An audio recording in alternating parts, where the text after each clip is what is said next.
انسان کے جو 5 سینسرز ہیں، 5 حواس، ان میں صرف ایک کان ہے جو آف نہیں ہوتا، باقی چاروں آف ہو جاتے ہیں۔ اب میری آنکھ آف ہو گئی، ٹھیک، میں سویا تو میرے چھونے کی طاقت بھی آف ہو گئی، اور میرے بولنے کی طاقت بھی آف ہو گئی، میرے چکھنے کی طاقت بھی آف ہو گئی، اور میرے دیکھنے کی طاقت بھی آف ہو گئی۔ لیکن ایک معمولی سی آواز پر میں اٹھ کے بیٹھ جاتا ہوں، یہ شور کیسا ہے؟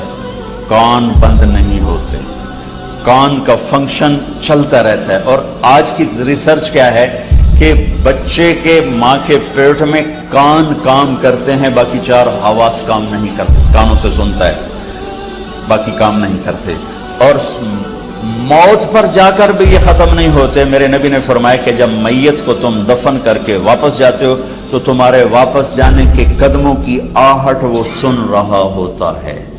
ترکی میں اصحاب کہف، توس ایک جگہ ہے، توس، ترسوس، وہاں ترکی میں، توس ایران میں ہے۔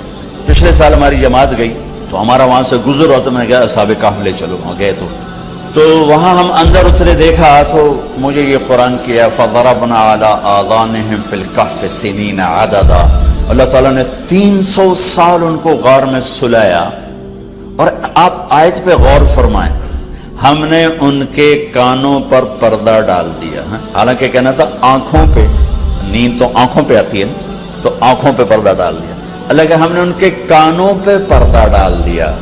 کہ قربان اللہ تو اللہ ہی ہے، تو سبحان اللہ، اللہ نے کہا ہم نے ان کے کانوں پہ پردہ ڈال دیا تاکہ کسی آواز سے وہ بیدار نہ ہو، اور ان کو 300 سال سلایا۔ 300 سال کوئی سو سکتا؟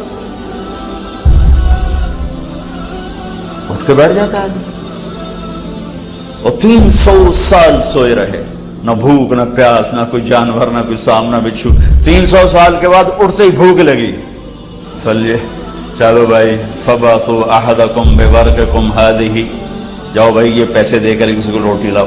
تو میں یہ قرآن سے مثالیں دے کر یاد سے عرض کر رہا تھا کہ ہمارا علم تو تجرباتی ہے، اور اللہ کا علم محکم، تمت کلمۃ ربک صدقا وعدلا۔ آج کا مسلمان قرآن کے خلاف لاجک مانگتا ہے، اللہ نے یہ کیوں کہہ دیا، اللہ نے یہ کیوں کہہ دیا، اپنی حیثیت ہی نہیں جانتا کس کو کہہ رہا ہے۔